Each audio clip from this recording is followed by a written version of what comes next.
ശബരിമല സ്വർണ്ണപ്പാളി കേസിൽ വിശദാന്വേഷണത്തിന് ഉത്തരവ്. ഉണ്ണികൃഷ്ണൻ പോറ്റിക്കൊപ്പം ദേവസ്വം ഉദ്യോഗസ്ഥരുടെ പങ്കും അന്വേഷിക്കണം എന്ന് കോടതി. ബിനിൽ വിവരങ്ങളുമായി ചേരുകയാണ്. ബിനിൽ, എന്താണ് കോടതിയിൽ നിന്ന് വരുന്ന വാർത്തകൾ?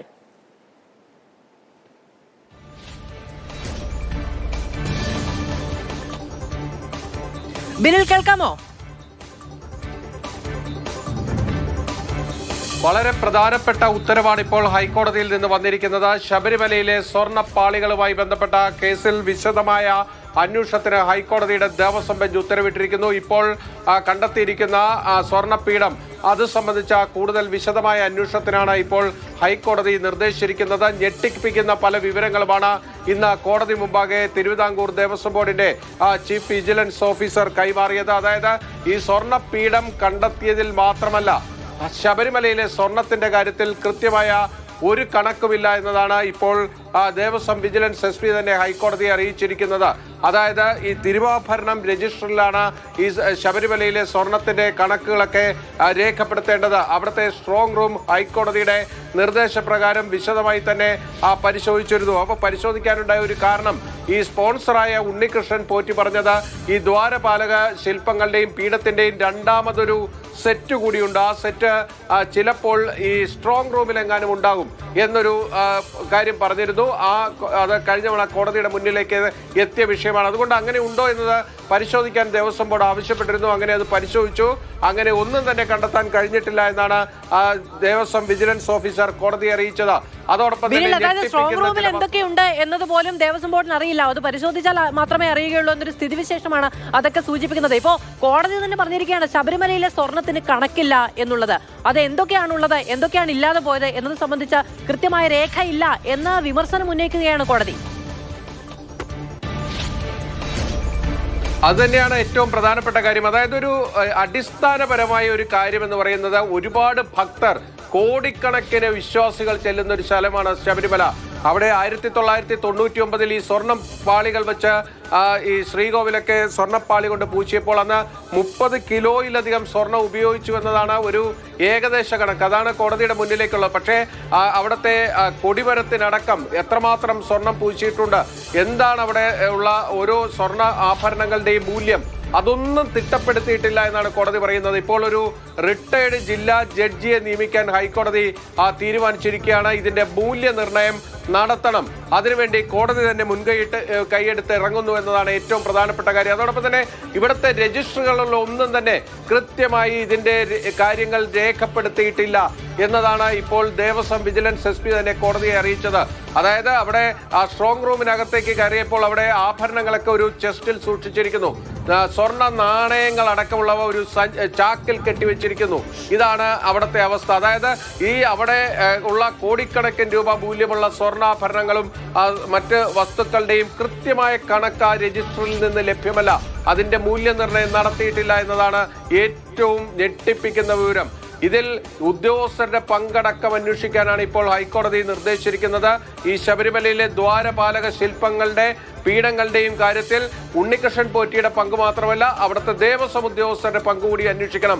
രഹസ്യ സ്വഭാവത്തിൽ അന്വേഷണം മുന്നോട്ട് കൊണ്ടുപോകണം എന്നുകൂടി ഹൈക്കോടതി പറഞ്ഞു വെച്ചിരിക്കുന്നു. കാരണം അവിടുത്തെ ഉദ്യോഗസ്ഥരെ അടക്കം കോടതിക്ക് ഇക്കാര്യത്തിൽ സംശയമുണ്ട്. അതായത് ആ ഉദ്യോഗസ്ഥരുമായി തന്നെ ഒരു കാര്യവും കമ്മ്യൂണിക്കേറ്റ് ചെയ്യരുത്, അവർക്ക് ഒരു വിവരങ്ങളും കൈമാറരുതെന്ന് കൂടി ഇന്ന് ഹൈക്കോടതിക്ക് പറയേണ്ടി വന്നത് അതുകൊണ്ടാണ്. ഇതിലേറ്റവും ശ്രദ്ധേയമായിട്ടുള്ള ഒരു കാര്യം, ഈ ദ്വാരപാലക ശില്പങ്ങൾ അവിടെ സ്വർണ്ണപ്പാളികൾ അവിടെ നിന്ന് അഴിച്ചെടുത്ത് അത് കൊണ്ടുപോയ ശേഷം അത് തിരികെ കൊണ്ടുവന്നത് ഫിറ്റ് ചെയ്തപ്പോൾ അത് തൂക്കി നോക്കിയിട്ടില്ല എന്നതാണ് ഏറ്റവും ഞെട്ടിക്കുന്ന വസ്തുത. അതായത് ഇവിടെ നിന്ന് 2019 ആ സ്വർണ്ണപ്പാളികൾ അഴിക്കുമ്പോൾ 42 കിലോയിൽ അധികം ഉണ്ടായിരുന്നു. അത് പിന്നീട് ചെന്നൈയിലെ സ്മാർട്ട് ക്രിയേഷനിലെത്തുമ്പോൾ 4.5 കിലോ തൂക്കം കുറഞ്ഞു. അതിനുശേഷം ഇത് തിരിച്ച് സന്നിധാനത്തെത്തിച്ച് അത് തിരിച്ച് ഫിറ്റ് ചെയ്യുന്ന സമയത്ത്, അത് ഘടിപ്പിക്കുന്ന സമയത്ത് ഒരു തരത്തിലുള്ള തൂക്കവും നോക്കിയിട്ടില്ല. അതോടൊപ്പം തന്നെ ഈ സ്വർണ്ണപ്പാളികൾ കൈകാര്യം ചെയ്തതിൽ രജിസ്റ്ററിൽ രേഖപ്പെടുത്താതെയാണ് ഇത് ഉണ്ണികൃഷ്ണൻ പോറ്റിക്ക് കൈമാറിയിരിക്കുന്നതെന്നാണ് കോടതിക്ക് ബോധ്യപ്പെട്ടിരിക്കുന്നത്. ഇത് വളരെ ഗുരുതരമായ വീഴ്ചയാണ്. ഇന്നിപ്പോ ദേവസ്വം ബോർഡിന്റെ ഭാഗത്തുനിന്ന് ആരാണ് അവിടെ ഹാജരായിട്ടുണ്ടായിരുന്നത്? ബിനിൽ, മാത്രമല്ല ഇപ്പോൾ ഈ ദേവസ്വം വിജിലൻസ് അല്ലേ അന്വേഷിച്ചത് എന്നൊക്കെ നേരത്തെ ദേവസ്വം അംഗം മാതൃഭൂമി ന്യൂസിനോട് പ്രതികരിക്കുമ്പോൾ ചോദിക്കുന്നുണ്ടായിരുന്നു. ഈ ഉത്തരവിൽ, അന്ന് വിജിലൻസ് അന്വേഷണം പറഞ്ഞ ഉത്തരവിൽ തന്നെ പറയുന്നുണ്ടായിരുന്നു, presence of vigilance authorities were not secured at the time of removal of the gold cladded plates എന്ന് പറയുന്നുണ്ട്. അതായത് ദേവസ്വം ബോർഡിന്റെ ഭാഗത്തുനിന്ന് ദേവസ്വം വിജിലൻസിന്റെ ഭാഗത്തു നിന്നൊക്കെ കൃത്യമായ വീഴ്ചയുണ്ട് എന്ന് അന്ന് തന്നെ കോടതി ചൂണ്ടിക്കാണിച്ചിട്ടുണ്ട്. അതുകൊണ്ടാണോ ഈ അന്വേഷണത്തിന് രഹസ്യ സ്വഭാവം വേണ്ടതുണ്ട് എന്ന നിർദ്ദേശം കൂടി നൽകുന്നത്? അത് നമ്മൾ മനസ്സിലാക്കേണ്ട ഒരു കാര്യം, ഈ Devaswom board president PS Prashanth മനസ്സിലാക്കേണ്ട ഒരു കാര്യം എന്നത്, ദേവസ്വം ബോർഡിലെ ചീഫ് വിജിലൻസ് ഓഫീസർ എന്ന് പറയുന്നത് ദേവസ്വം ബോർഡിന്റെ ഭാഗമല്ല. അദ്ദേഹം ഈ ദേവസ്വം ബോർഡിന്റെ കാര്യങ്ങൾ നോക്കുന്നു എന്ന് പറഞ്ഞാൽ ദേവസ്വത്തെ നിരീക്ഷിക്കാനുള്ള ഒരാളാണ്. അദ്ദേഹത്തിന് ദേവസ്വം ബോർഡിന്റെ ഭാഗമായോ ദേവസ്വം ഭരണസമിതിയുടെ ഭാഗമായോ നിന്നാൽ അദ്ദേഹത്തിന് ഈ കാര്യങ്ങൾ പരിശോധിക്കാൻ കഴിയില്ല. അദ്ദേഹം ഒരു സ്വതന്ത്ര സംവിധാനമാണ് എന്ന കാര്യം നമ്മുടെ ദേവസ്വം ബോർഡിലെ പ്രസിഡന്റ് എങ്കിലും കുറഞ്ഞപക്ഷം ഓർത്തിരിക്കേണ്ടത് ഏറ്റവും നല്ലതാണ്. അതുകൊണ്ടാണ് ഞങ്ങൾ കണ്ടുപിടിച്ചു എന്ന് പറയേണ്ട, അത് മറ്റൊരു സമാന്തര സംവിധാനം തന്നെയാണ് ദേവസ്വം വിജിലൻസ് എന്ന് പറയുന്നത്. കോടതിയുടെ നിർദ്ദേശപ്രകാരമാണ് അവരിതെല്ലാം കണ്ടുപിടിച്ചിരിക്കുന്നത്.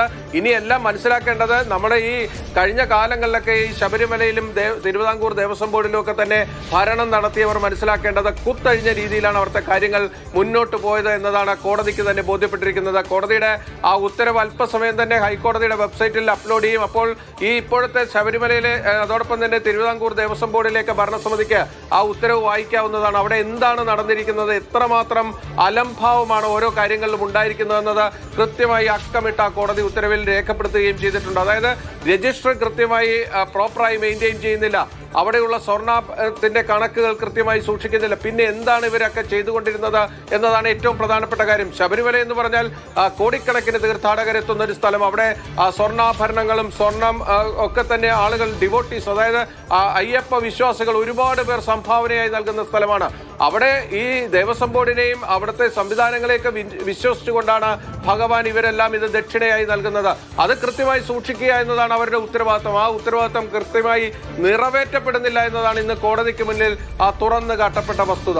മാധു, ബിനിൽ, അതിനോടൊപ്പം തന്നെ ഇപ്പോ ഈ കാര്യങ്ങൾ രേഖപ്പെടുത്തുന്നില്ല എന്ന കാര്യം കോടതിക്ക് തന്നെ ബോധ്യമായിട്ടുണ്ട്. ഈ ദേവസ്വം ഒഫീഷ്യൽസ്, അവിടെ ഉണ്ടായിരുന്ന ദേവസ്വം ഒഫീഷ്യൽസ് ഈ വെയിറ്റിലുണ്ടായ റിഡക്ഷൻ അവിടെ രേഖപ്പെടുത്തിയിരുന്നില്ല എന്ന് കോടതി കൃത്യമായി ചൂണ്ടിക്കാണിക്കുന്നു. മാത്രമല്ല, ഇതിപ്പോ നേരത്തെ ദേവസ്വത്തിന്റെ പ്രതിനിധി നമ്മളോട് സംസാരിക്കുമ്പോൾ പറയുന്നത് 2019 കാര്യമല്ലേ എന്നുള്ളത്. അതല്ലേ ഇതിന്റെ ഏറ്റവും ഗൗരവതരമായ സാഹചര്യം. 2019 ഇങ്ങനെ ഒന്നും ഉണ്ടായിട്ട് 2025 കോടതി ഇത് അന്വേഷിക്കണമെന്ന് ചൂണ്ടിക്കാണിക്കുമ്പോൾ മാത്രമാണ് ദേവസ്വം പോലും ഇത് അറിയുന്നത് എന്നുള്ളതാണ്. എന്നിട്ട് ഈ ഉണ്ണികൃഷ്ണൻ പോറ്റിക്ക് ഇതിന്റെ ആവശ്യം എന്താണ് എന്ന് മുൻ ദേവസ്വം ബോർഡ് പ്രസിഡന്റ് ചോദിക്കുകയാണ്. അങ്ങനെയല്ലാതെ എങ്ങനെ ചോദിക്കും? ആ കാലഘട്ടത്തിലുണ്ടായ ഈ നഷ്ടം, ഈ വീഴ്ച, ഇതിനെ എങ്ങനെ ദേവസ്വം ബോർഡ് വിശദീകരിക്കും? മധു, ഇത് വലിയ സങ്കീർണമായ ഒരു പ്രശ്നത്തിലേക്കാണ് ശബരിമലയുമായി ബന്ധപ്പെട്ട തിരുവിതാംകൂർ ദേവസ്വം ബോർഡ് പോകുന്നത്. കാരണം 1999 വിജയ് മല്യയാണ് അന്ന് ഈ ശബരിമലയിൽ ഈ സ്വർണ്ണപ്പൂശൽ നടത്തുന്നത്. അന്ന് ഏതാണ്ട് 30 കിലോയും സ്വർണം ഉപയോഗിച്ചിട്ടുണ്ടായിരുന്ന കണക്കാണ്, ഏകദേശ കണക്ക് കോടതിയുടെ മുന്നിലേക്ക് പോലും ഇന്ന് വന്നത്. അപ്പോൾ അവിടെ ഓരോന്നിനും എത്രമാത്രം സ്വർണം ഉപയോഗിച്ചിട്ടുണ്ട് തുടങ്ങിയ ഒരു കാര്യങ്ങളിലും വ്യക്തതയില്ല എന്നാണ് കോടതിക്ക് മനസ്സിലായിരിക്കുന്നത്. ഇതിൽ രജിസ്റ്ററിൽ കൃത്യമായി കാര്യങ്ങൾ രേഖപ്പെടുത്തുന്നില്ല. അത് ബോധപൂർവമാകാം, അല്ലെങ്കിൽ അല്ലാതെയാകാം. എന്തായാലും അതൊക്കെ അന്വേഷിച്ച് കണ്ടുപിടിക്കേണ്ടതാണ്. ഇതിലേറ്റവും പ്രധാനപ്പെട്ട കാര്യം, കൃത്യമായി ഉദ്യോഗസ്ഥരുടെ വീഴ്ച കൂടി പരിശോധിക്കാൻ കോടതി നിർദ്ദേശിച്ചിരിക്കുന്നു. 2019 ഇത് ഉണ്ണികൃഷ്ണൻ പോറ്റിക്ക് ഈ ദ്വാരപാലക ശില്പവും പീഠവും ഒക്കെ അതിന്റെ സ്വർണ്ണപ്പാളികൾ അഴിച്ചെടുത്ത് കൊടുത്തുവിട്ട ഉദ്യോഗസ്ഥർക്ക് അവർക്ക് എന്ത് പങ്കാളിത്തമുണ്ട് എന്നുകൂടി അന്വേഷിക്കാനാണ് ഇപ്പോൾ കോടതി നിർദ്ദേശിച്ചിരിക്കുന്നത്. അതായത് ഇതിവിടെ കൊണ്ടൊന്നും അവസാനിക്കില്ല. ഈ സ്വർണ്ണപീഠം ഈ ഉണ്ണികൃഷ്ണൻ പോറ്റിയുടെ സഹോദരി മീനയുടെ വീട്ടിൽ നിന്ന് കണ്ടെത്തിയത് കൊണ്ട് ഈ പ്രശ്നം അവസാനിക്കില്ല എന്നതാണ് കോടതി കൃത്യമായും വ്യക്തമാക്കുന്നത്.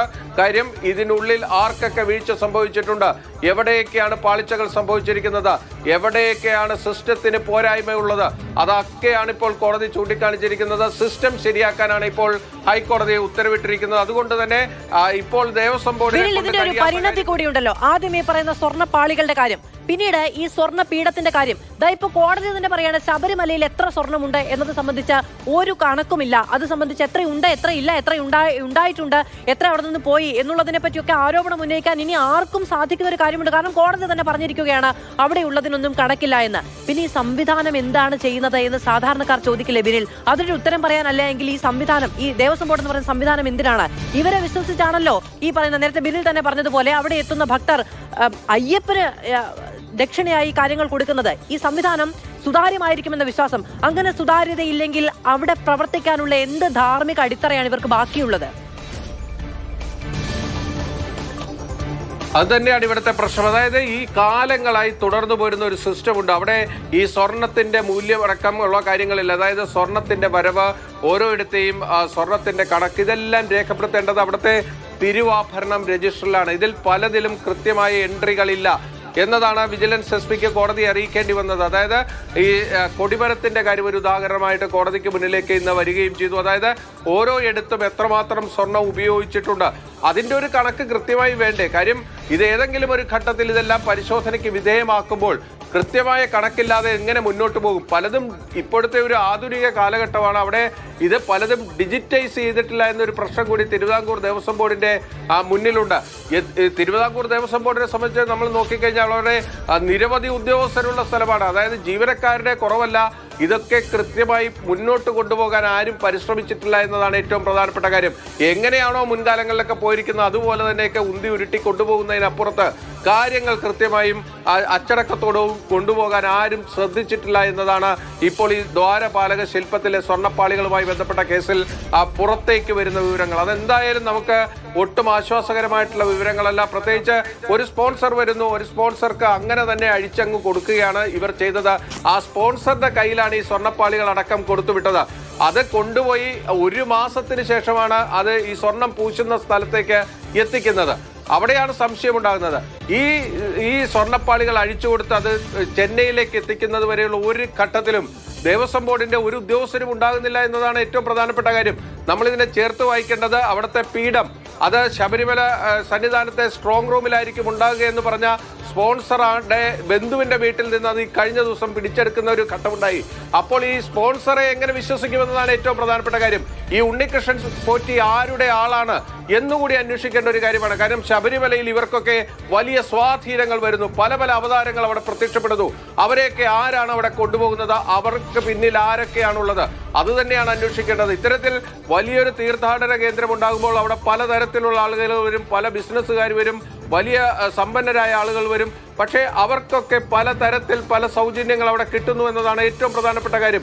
ഇതിനൊക്കെ ഒരു മാനദണ്ഡം കൂടി വേണമല്ലോ ബിനിൽ, ഇതിനൊക്കെ ഒരു മാനദണ്ഡം കൂടി വേണമല്ലോ. ഇപ്പൊ ഞാനോ ബിനിലോ നേരിട്ട് പോയി പറയുകയാണ് ഞങ്ങൾ ഇങ്ങനെ ഒരു സ്വർണ്ണം പൂശി തരാമെന്ന് പറഞ്ഞാൽ ഇതുടനെ അഴിച്ചെടുത്ത് നമ്മുടെ കയ്യിലേക്ക് തരില്ല.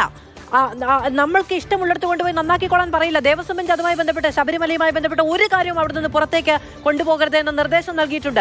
അപ്പൊ അങ്ങനെ കൊണ്ടുപോകാൻ കഴിയണമെങ്കിൽ വിജിലൻസ് ഉദ്യോഗസ്ഥരുടെ സാന്നിധ്യമില്ലാതെ ഇതിനെ ആരും അകമ്പടി സേവിക്കാതെ ഇത് കൃത്യമായി എപ്പോൾ കൊണ്ടുപോകുന്നു, എപ്പോൾ തിരിച്ചു കൊണ്ടുവരുന്നു, എത്ര വെയിറ്റ് കൊണ്ടുപോകുന്നു, എത്ര വെയിറ്റ് തിരികെ കൊണ്ടുവരുന്നു, കൊണ്ടുപോയതാണോ തിരിച്ചു കൊണ്ടുവരുന്നത് എന്നതടക്കമുള്ള ഒരു പരിശോധനയും ഇല്ലാതെ സർവ്വവിശ്വാസത്തോടു കൂടി ഒരാളെ കയ്യേൽപ്പിച്ചു കൊടുക്കണമെങ്കിൽ ആരാണ് അയാൾ? നേരത്തെ ബിനിൽ പറഞ്ഞ പോലെ അവതാരം എന്ന നിലയ്ക്ക് തന്നെ പരിഗണിക്കേണ്ടി വരും.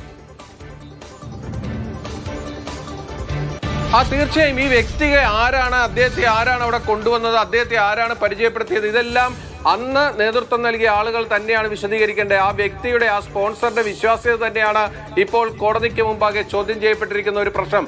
ഇനി ഈ സ്പോൺസറിൽ മാത്രം ഒതുങ്ങരുത് ഈ അന്വേഷണം എന്ന് കോടതി നിർദ്ദേശിക്കുന്നത് തന്നെ കൃത്യമായൊരു ഉദ്ദേശത്തോടു കൂടി തന്നെയാണ്. അതായത് ഈ സ്പോൺസർക്ക് മാത്രമായി പലതും ചെയ്യാൻ കഴിയില്ല എന്നത് ഹൈക്കോടതി ദേവസ്വം ബെഞ്ചിന് ഉത്തമമായി ബോധ്യമുള്ള ഒരു കാര്യമാണ്. അതുകൊണ്ടാണ് അതിന് പിന്നിലുള്ള ഉദ്യോഗസ്ഥരുണ്ടെങ്കിൽ അവരെയും കണ്ടെത്തണമെന്നാണ് ഇപ്പോൾ തിരുവിതാംകൂർ ദേവസ്വം ബോർഡിന്റെ ചീഫ് വിജിലൻസ് ഓഫീസറോട് ഹൈക്കോടതി ആവശ്യപ്പെട്ടിരിക്കുന്നത്.